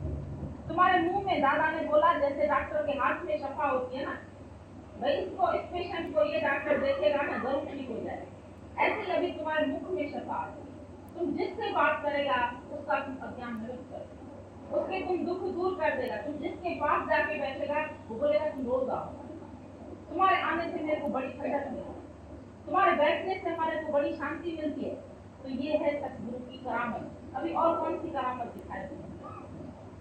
बाहर की जो भी करामतें तुम देखेगा वो तो आज देखेगा तो तुम चमत्कार को नमस्कार करेगा, कल नहीं देखेगा तो तुम शायद उस गुरु से विश्वास निकाल देगा। दादा ने बोला अगर तुम मेरे में भगवान का विश्वास रखते हो तो कभी निकाल भी सकते, पर अगर तुम्हारा अपने में विश्वास आ जाएगा तो क्या तुम निकाल पाओगे? गुरु को जानने का मतलब क्या है? जानत तुम ही बोल रहा है। राम जपत राम ही रहा, आप विसर्जन होए तो सिमरन के लिए। जब आपा तेरा भूल जाए, जब अहंकार तेरा गल जाए, जब तेरा ईगो नष्ट हो जाए तो परमात्मा तो प्रकट है ही है, उसको बाहर से कहीं लाना थोड़ी ना पड़ता है। भगवान को कहीं बाहर ढूंढना थोड़ी पड़ता है, कोई मंदिर में कोई गुरुद्वारे में कहीं बैठा थोड़ी है भगवान। भगवान तो तेरे रोम रोम में बसता है। हे रोम रोम में बसने वाले राम, राम जो है वो रमैया है। रमता राम रमो मोरे दिया, ज्ञानी ने गुप्त खजाना पा। खजाना तेरे साथी था, ये गुरु ने पता दिया, वरना ऐसा ही मर जाते तो पता भी न चलता। जैसे एक भिखारी की बात बताते हैं कि एक भिखारी सारी आयु भीख मांगता रहा, लेकिन जब वो मरा लोगों ने बोला रे इसके नीचे की तो जमीन भी जो है ये अपवित्र हो गई है। ऐसा भिखारी, ऐसा कंगाल, सारी जिंदगी ये तो भीख ही मांगता रहा। उन्होंने सोचा इसकी मिट्टी खोद करके गंगा जी में डाला। जैसे ही मिट्टी खोदी तो उसके नीचे मोहरों का घड़ा निकला। सब लोग सोचने लगे अगर ये जीते जी को पता चल जाता कि मोहरे मेरे ही जहाँ मैं बैठा हूँ वहीं पड़ी मोहरे तो कैसे माला माल हो जाता, भिखारी पड़ने से छूट जाता। तो उसके लिए तो अफसोस किया क्योंकि मरने के बाद उसका घड़ा निकला। हम लोग भी ऐसे ही थे, घड़ा तो सबके पास है, दुनिया का घड़ा कोई नहीं, सबके अंदर ला मूर्ख गंध खोले नहीं करने में। ये तो हम भाग्यशाली जीते जी पता चले, नहीं तो भिखारी तो हम भी बने बैठे थे, सभी से प्रेम की भीख मांगते थे। आदमी प्रेम दे, बेटा प्रेम दे, वो इज्जत दे, वो पूछे, वो ऐसा करे। अब हम बोलते हैं वो किसी का कुछ नहीं है, हम दाता है, देवता है, देवता थोड़ी ना। दादा ने बोला देवता बनो, देवता नहीं बनो, बांट के सीखो, खाना पीना घूमना फिरना सब मिल बांट के, अकेले खाओ नहीं, एक दिन भी अकेले रोटी नहीं खाओ। ये भी बोला रोज किसी ना किसी को प्रेम करो, वो तुम्हारे पास बैठा रहे, उसके साथ तुम भोजन करो। अकेले नहीं खाओ, अकेले नहीं घूमो, अपने मैं और मेरे के दायरे में नहीं फंसो, लेकिन सारे विश्व से प्यार करो। सारा विश्व तेरे लिए, तू सारे विश्व के लिए। तू एक कुटुंब के लिए थोड़ी ना पैदा हुआ है, तुम दूसरों को देगा। बोला गीता में भगवान ने तुम देवताओं की सेवा करेगा, देवता तुम्हारी सेवा करेगा। इसी प्रकार से जब तुम सर्व के हित के लिए जिएगा तो सारी प्रकृति तेरे लिए सुख के साधन जुटाएगी। जैसे बताते हैं एक बार एक राजा ने भोजन किया संतों का, तो ऐसे करके पंक्ति बिछाई और एक ऐसे पंक्ति, उनको लकड़ी के हाथ बांध दिए। लकड़ी के जब हाथ बांध दिए बोला अभी भोजन करो। अब यूं करके हाथ यूं तो जाए पर मुंह तक कैसे जाए, जब तक मुड़ेगा नहीं तब तक कैसे जाए। तो सब लोग बेचारे परेशान कि भोजन तो रखा है सामने और हम खा नहीं पा रहे। एक संत को युक्ति आ गई, उसने सामने वाले व्यक्ति के मुंह में गिराई डाली। पूरी पंक्ति को ऐसा अकल आ गया, सबने सामने वाले के मुंह में गिराई डाली, उन्होंने उसके मुंह में डाली, इसने सब लोगों ने भोजन खाया। तो बोलता इसी प्रकार से सृष्टि में सुख तो सब रखे हैं तुम्हारे साथ, और लकड़ियां तुम्हारी सर बंधी हुई है, तुम खा नहीं सकते। अहंकार है, इच्छा है, अपने लिए जीते हैं तो नहीं खा सकते हैं। और गुरु तुमको रंग से सिखाता है तुम दूसरे के लिए जीना। जैसे ही तुम दूसरे के लिए जीना सीखते हो तुम्हारे लिए जीना, और ऐसा करते करते सारी प्रकृति के सुख तुम ले लेते। लोग बोलते आपके सत्संग में बड़ा त्याग है। हमने बोला हमारे सत्संग में और त्याग तो दुनिया सिखाती, हम तो कुछ छोड़ना नहीं सिखाते, ना कपड़ा, न घर, न द्वार, न बच्चे, न दुनिया, कुछ न पैसा, कुछ भी हम तुमको छोड़ने के लिए नहीं बोलते। हम तो बोलते जहाँ भी बैठे केवल अंदर की आत्मा जो छोड़नी थी। संसार के लोग घर और माया को छोड़ जाते, लेकिन मैं और मेरा दिल में तो लेके जाते, और वो दिल का मैं और मेरा उनको वहां भी सताता। वहां भी उनको जब बेटे की याद आती तो रोना आता है, वहां से भी कभी ना कभी अगर पत्नी की याद आएगी तो लौट के वापस आता है। घर के सुख गदेले आराम सब याद आता है। और दादा ने हमको सिखाया सहज योग। बोला सहज योग सीखो। हमारे पास कोई घट योग नहीं है, हमारे पास कोई प्राणायाम नहीं सिखा सिखाते हैं वासनाएं। एक एक वासना तुम्हारी जो है उसके ऊपर कंट्रोल।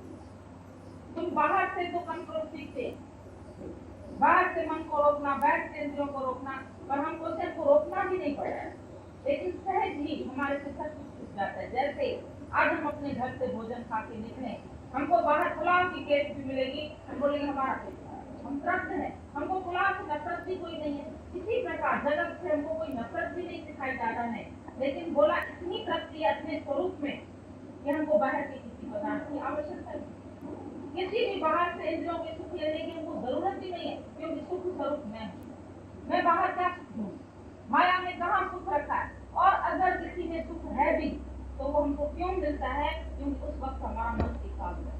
अगर तुम्हारा चित्त एकाग्र न हो, बाहर की कितने भी सुख हों क्या तुमको अच्छे लगेंगे? जिस दिन तुम्हारे मन में विक्षेप होता है उस दिन बेटा भी अच्छा नहीं लगता, पति भी अच्छा नहीं लगता है, धन भी अच्छा नहीं लगता है, अच्छा भोजन भी अच्छा नहीं लगता है। क्या अच्छा लगता है? जब मन में विक्षेप है। और जिस दिन मन में तुम्हारे कोई विक्षेप नहीं है उस दिन तुमको सब अच्छा लगता है। तो गुरु तुम्हारे मन के विक्षेप को शांत करता है। तो स्थिर मन ब्रह्म और अस्थिर मन संसार। जो मन तुम्हारा स्थिर है वो भगवान है, और जो तुम्हारा मन अस्थिर है, इधर उधर डोलायमान होता रहता है, इधर जाता है कभी उधर जाता है, हे अर्जुन जहाँ जहाँ तेरा मन जाए उधर से हटा के तो गुरु भी तुमको ये आत्मा की राह दिखाता है बार बार साथ। गुरु तुम्हारे को कुछ और चीज नहीं देता है पर विचार जरूर, ऐसे ऐसे तुम्हारे को विचार देता है। बोलता है नहीं सुख ग्रस्त, नहीं सुख छद नहीं, पर सुख किसमें है? सुख है इस विचार विच जो संतन शरण। जो तुम संत की शरण में आ जाते हैं तुम्हारे विचार में ही सुख है। तुम सारे दिन में देखो कभी भी तुम्हारे अंदर कोई ख्याल आता है, कोई दुख आता है, कोई तकलीफ आती है, कोई उलझन आती है, तुम क्या करते हैं? तुम अपने मन को विचार देते, ज्ञान विचार से शांत हो। तो ये विचार एक ऐसी औषधि है, मन मारण की औषधि सतगुरु देव। सतगुरु तुम्हारे को ये मन मारने की औषधि बताते हैं। अब ये सब बातें तुमको पुस्तकों से नहीं है। आज तुम दुखी दिल हो, तुम पुस्तक लेके बैठो, तुमको ज्ञान मिलेगा। हमारे दादा से किसी ने बोला आप पुस्तकें क्यों नहीं छपवाते? बोला पुस्तकें तो हजारों है, पुस्तकों की कोई कमी है। सर्वश्रेष्ठ में गीता इतनी अच्छी रखी हुई है, इतने बढ़िया बढ़िया ग्रंथ, इतनी बढ़िया बढ़िया पुस्तकें, उनसे तुम क्या सीखते हो? आज दिन तक तुम पुस्तकों से ज्ञान सीखे हो? किसी को भी ज्ञान प्राप्त पुस्तक से हुआ है कि गुरु से? बिना गुरु ज्ञान कहाँ से? पुस्तक के सब बाद में, हमारे में बोलते पोथी, हिंदी में बोलते पोथी, ये पुस्तक को बोलते पोथी। और पोथी का मतलब है पोएसी, हाँ बाद में। अवतार पहले आए, गुरु नानक साहब आए, उसके बाद उसका ग्रंथ बना, बुद्ध आए, क्राइस्ट आए, फिर उनकी सेंट जो भी बनी वो बाद में बनी। पर संत की महिमा वेद न जाने। जो संत है उसके अंदर तो है अथाह संतन में दरिया लहर समा। ये लहर दिख रही है लेकिन पूरा दरिया इस लहर के अंदर समा है। संत दिखाई पड़ते में एक व्यक्ति तो है ये, लेकिन उस व्यक्ति के अंदर पूरा ब्रह्मांड समा है। बोला बूंद समानी समुद्र में ये जाने सब कोई, और समुद्र समाना बूंद में ये जाने लगा। पूरा समुद्र इस बूंद के अंदर समाया पड़ा है, संत के अंदर। तो ये है अथाह संतन में दरिया लहर। ये सब नहीं समझ सकते, सब तो उसको एक व्यक्ति करके देखते, लेकिन उसने जब अपना अस्तित्व गुम करके निराकार से अपने आप को मिला दिया तो पूरे ब्रह्मांड की शक्ति उसके अंदर। जैसे घट आकाश, मठ आकाश और महाआकाश उपाधि भेद के कारण तीन तीन दिखाई देते हैं, लेकिन जैसे उपाधि तोड़ो तो घट आकाश महाआकाश सब मिलकर के एक हो जाए। ऐसे ही ज्ञानी ने ये अंतःकरण उपाधि अपनी मिटा दी, जे अध्यास की उपाधि अपनी मिटा दी, तो वो निराकार से मिलकर के एक, फिर पूरे ब्रह्मांड की शक्ति के अंदर में आ जाता। तुम उसको समझते ये छोटा सा शरीर है। बोला संत राम में भेद न जान, जो सागर में बूंद समाई, संत राम में भेद न जान। संत और राम में कोई भी भेद नहीं है, क्योंकि संत के अंदर वो शक्तियां है जो निराकार है। उसके अंदर पूरी शक्ति, पूरे ब्रह्मांड की शक्ति भर जाती है। तो गुरु जो है वो हमारे को जीता जागता किताब, जीता जागता शास्त्र मिलता है। आज उसके अंदर से रोज एक नया ग्रंथ खुलता है। किताब में तो वही वाणी तुम्हारे को रोज मिलेगी, लेकिन गुरु से तुम्हारे को नित्य नहीं। बोला बादल बरसे रित पर मेरा सतगुरु बरसे नित्य। वो नित्य हमारे जीवन में आकर के ये ज्ञान की बरसात करता है। नित्य आकर के हमारे को ये खराब भरा करता है।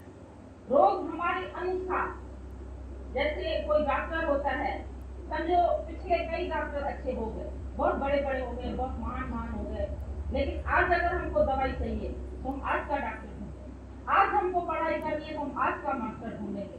बिन गुरु वक्त मुक्ति नहीं पावे, बिन गुरु वक्त सतलुक न जाए। आज अगर वक्त का गुरु हमें न मिलता तो हमको कौन समझाएगा? वक्त के गुरु से ही शास्त्र की बात भी समझते, वरना तो शास्त्र ढूंढे थे, बोलते नहीं थे। लेकिन आज तुम सब बोलते हैं, हमने जान लिया है लिफाफे में, उस पर भी ज्ञान लिखा हुआ, टीवी में भी ज्ञान आ रहा था, रेडियो में भी ज्ञान। अब कैसे ज्ञान मिल रहा है? तुम विवेक खुल गया।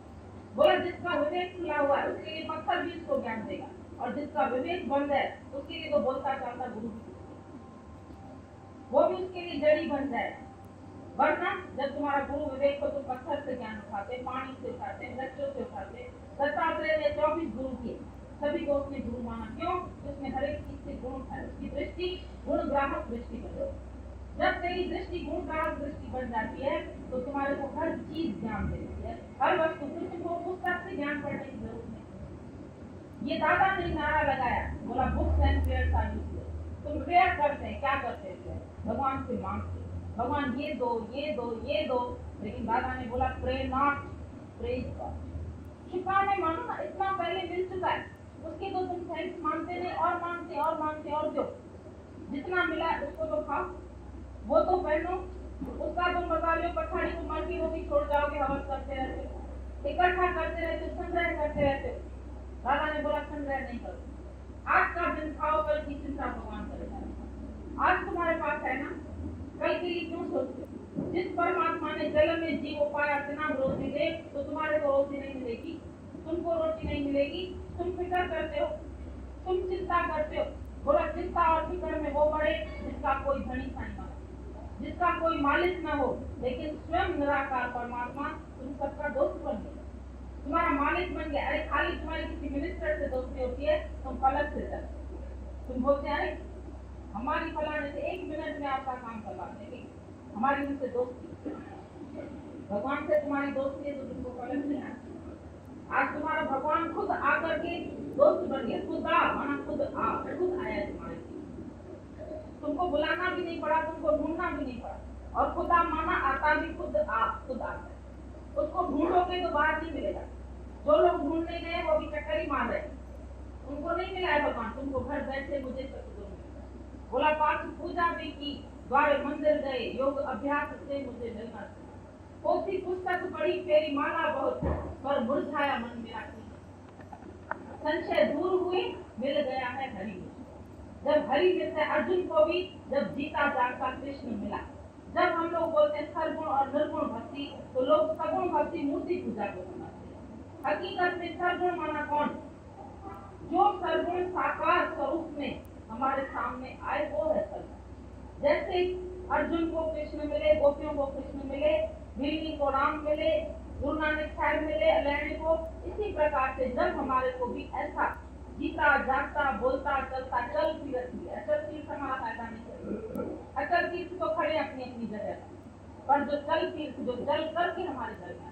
आज हम बीमार होते हैं, दुखी होते हैं, गुरु आके सामने खड़ा होकर मुख खड़े होते हैं, हमको तो बीमारी नहीं है, हमको हमारा तो दुख ही दूर हो गया। सभी दुख दूर हुए जब तेरा नाम लिया। मेरा होते दर्शन तेरा जिस दिन पाऊं, हर चिंता मिट जाए। तो ऐसा दर्शन हमारे को गुरु आकर के कराता है, हमारे को हर चिंता मिट जाती है। जिस वक्त गुरु के सामने जाते हैं सब, अरे बोलते प्रश्न करो, गुरु सामने आए, बात करो, बोलते बात ही गुरु हरी नहीं बात। सूर्य के सामने अंधेरा, सूर्य खाली उदय होता है, तुम्हारा अंधेरा खुद ब खुद गायब हो जाता है। तुमको अंधेरे को भगाने की जरूरत नहीं पड़ती, अज्ञान निकालने की तुमको जरूरत नहीं पड़ती है। पर गुरु का ज्ञान मिलने के बाद तुम्हारा अज्ञान अंधेरा विनाश, अज्ञान का जो अंधेरा है आके ही चला जाए। मेरे कहाँ जाने नच रही, सतगुरु मिले मेरे सारे दुख। जब सतगुरु मिलता है हमारे सब दुख बिसर जाते हैं, सब बातें भूल जाती है, निंदा पचड़ चुगली चाची सब भूल जाते। अब सारा दिन, पहले तुमको 1 घंटा फ्री नहीं थे, अब तुमको गुरु सारा दिन फ्री कर। और दूसरी बात याद रखना, सब लोग मुक्ति बताते हैं मरने के बाद, पर दादा ने बोला मैं तुमको जीवन दूँ, जो जीवन मुक्त है सोई दे। आज अगर तुम जीते जी इच्छाओं और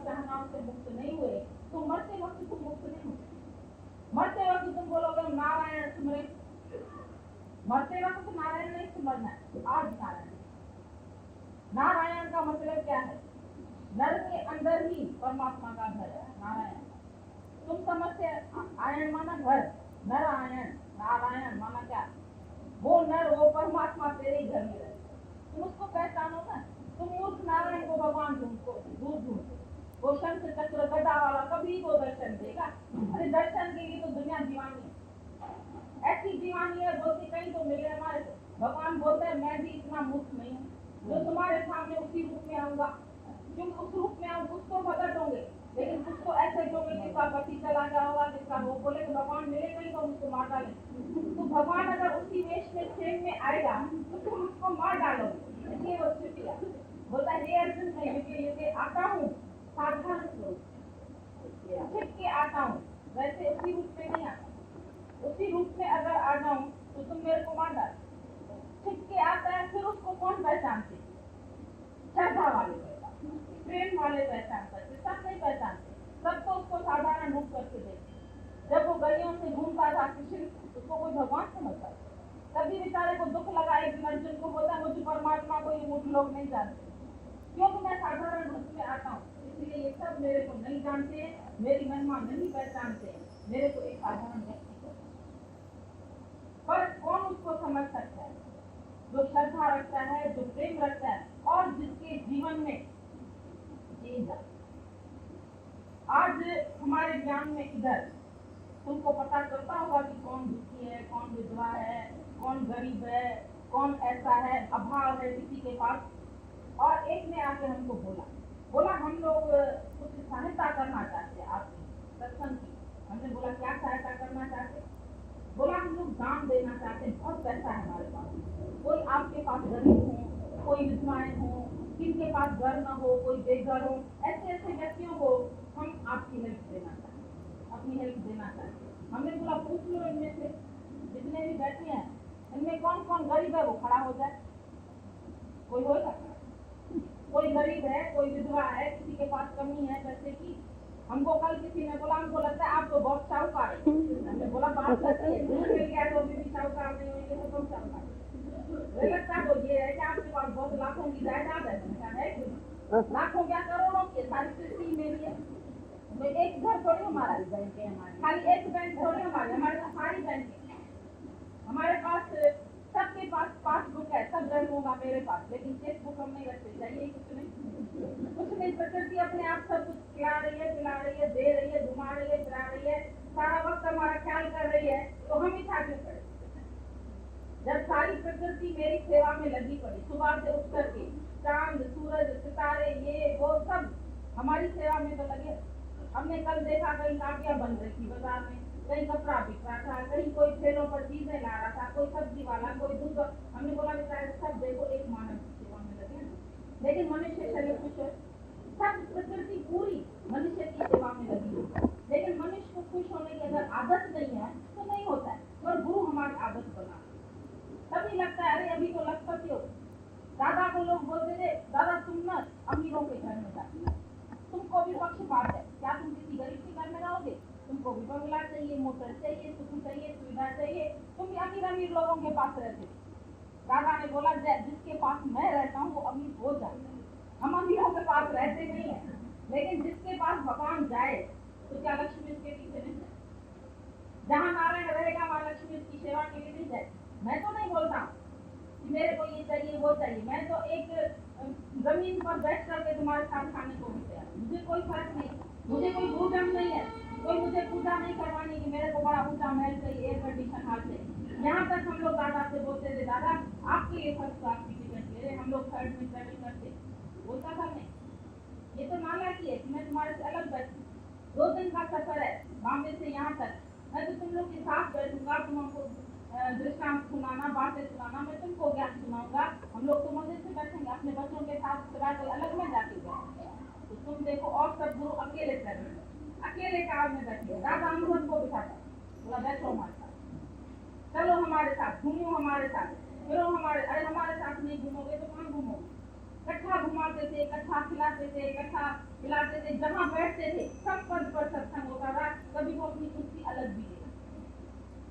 ऐसा हम लोग 2 पलंग होते थे तो मिल करके एक जगह बैठते, क्योंकि कम होते थे, समा जाते थे। अभी थोड़ा नीचे ऊपर इसलिए क्योंकि पब्लिक ज्यादा होती, वरना तो आज भी हम तुम्हारे साथ नीचे बैठ करके आराम से, कोई दिक्कत की बात नहीं।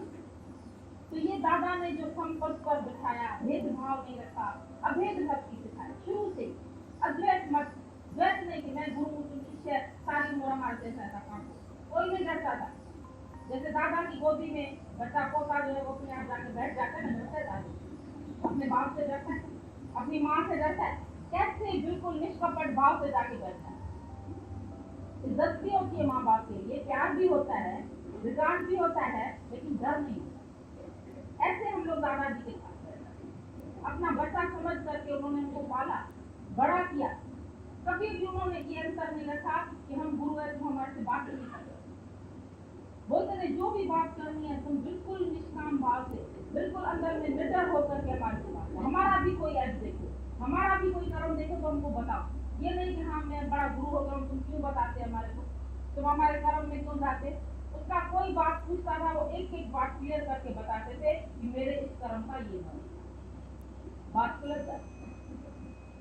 तो ऐसा कोई गुरु है जो इतना प्यार से हमारे को, मैथेरान में जाते थे, बंगला करते थे, एकदम चिट्ठी लिखते थे तुम सब आओ, और ये समझो कि ये बंगला हमने, भले वो अपने पैसे से करते थे, बोलते थे तुम ये समझो कि तुमने ही ये बंगला किया। ऐसे इतने प्यार से बताओ कोई पूछता है दुनिया में, सभी बोलता है मुझे कौन पूछता था तेरे मिलन। एक बूंद ऐसे ही बारिश की गिर रही है, और जब उसको एक सीप शरण दे देती है तो और अगर वो बूंद कीचड़ में गिर जाती, गोबर में गिर जाती, नाले में गिर जाती तो उसकी क्या करती। तो हमको भी जब गुरु ने शरण दी तो कीमत बढ़ी, वरना अगर हम लोग भी रास्ते पर पड़े रहते तो दुनिया के पांव के नीचे आ जाते, कीड़े मकोड़ों की तरह आज मर जाते। लेकिन आज गुरु की शरण मिली तो कीमत बढ़ गई।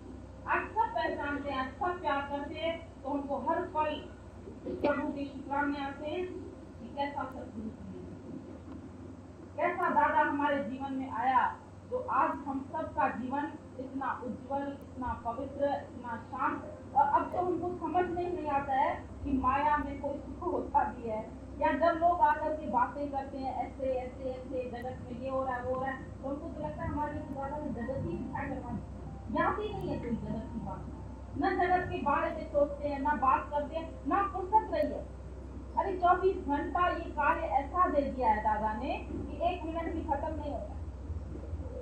सभी आकर के दादा के ज्ञान की मौज लेते हैं, प्रेम लूटते हैं और लुटाते। माया के लिए हमारे पास टाइम ही नहीं बचा है, घूमने फिरने के लिए, अपना ऐसा आराम करने के लिए, दुनिया के सुख लेने होते भी है, दुनिया के सुख ये भी आते ऐसा भुला दिया, जीवन ही बदल दिया, दुनिया ही दूसरी कर दी।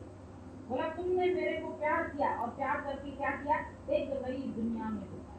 तुमने मुझको प्रेम सिखाया, एक नई दुनिया में बताया, मस्त बनाया, रूप दिखाया, अपना रूप दिखा दिया, और एक एक को ऐसा मस्त बना दिया।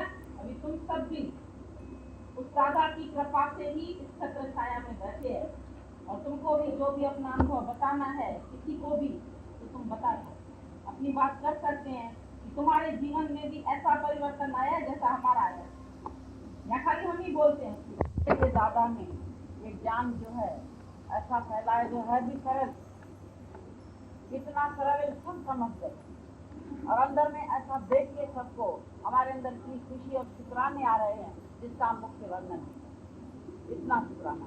और इसीलिए दादा के आगे हमारा मकसद छूट गया है कि आज गुरु नमः, जुगाद गुरु नमः, सत गुरु नमः, श्री गुरु।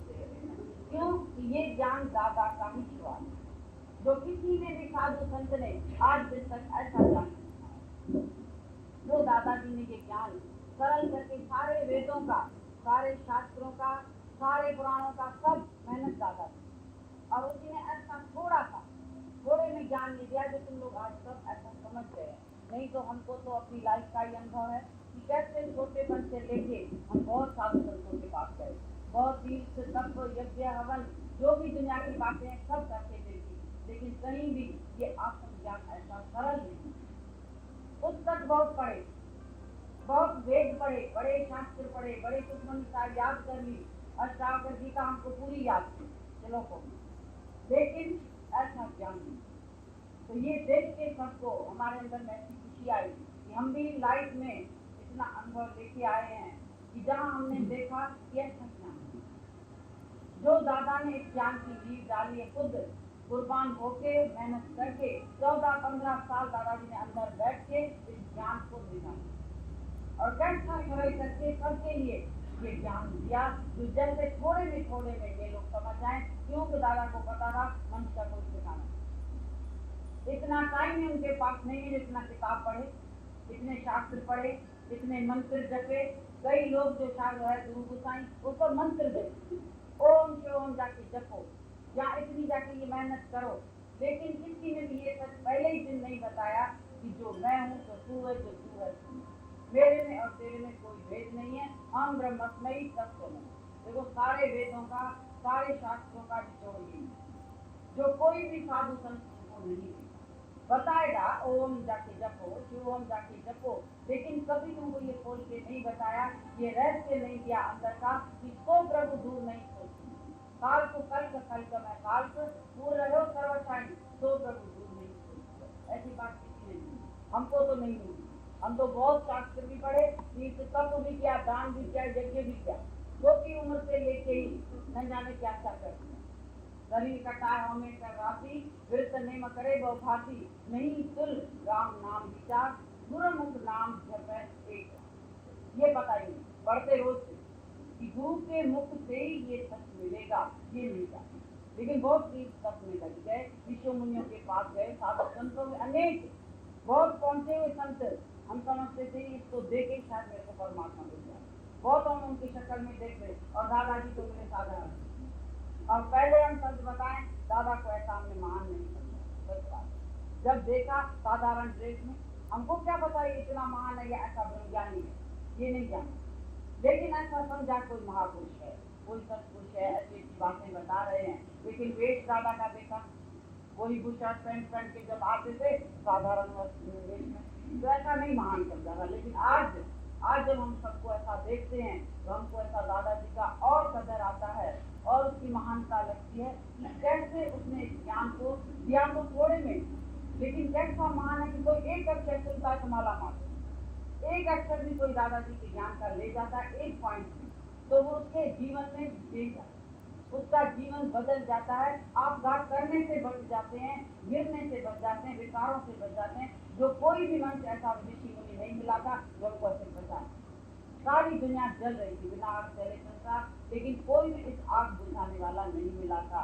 हर एक मंच अंदर जल रहा था, वेद शास्त्र पढ़ रहा था, पूजाएं पाठ कर रहा था, लेकिन ऐसा क्या नहीं। इसीलिए हमको दादाजी का आज और ही शुक्राने आए कि कैसे दादाजी ने मेहनत करके ये सरल से सरल ज्ञान जो हम लोग सबको दिया, नहीं तो ऐसी मूर्ख बुद्धि में ऐसा जो आजकल का ये जमाना है उसमें ज्ञान नहीं जाता, लेकिन खेल खेल में जैसे दे दिया, बात में जैसे ये ज्ञान दे दिया, वचन के द्वारा, ज्ञान के द्वारा, बात में हलचल से उठते बैठते ये ज्ञान दे दिया है, जो कोई भी मुश्किल जिसके लिए कुछ करने की आवश्यकता नहीं, बाकी हर एक चीज में करने की आवश्यकता है।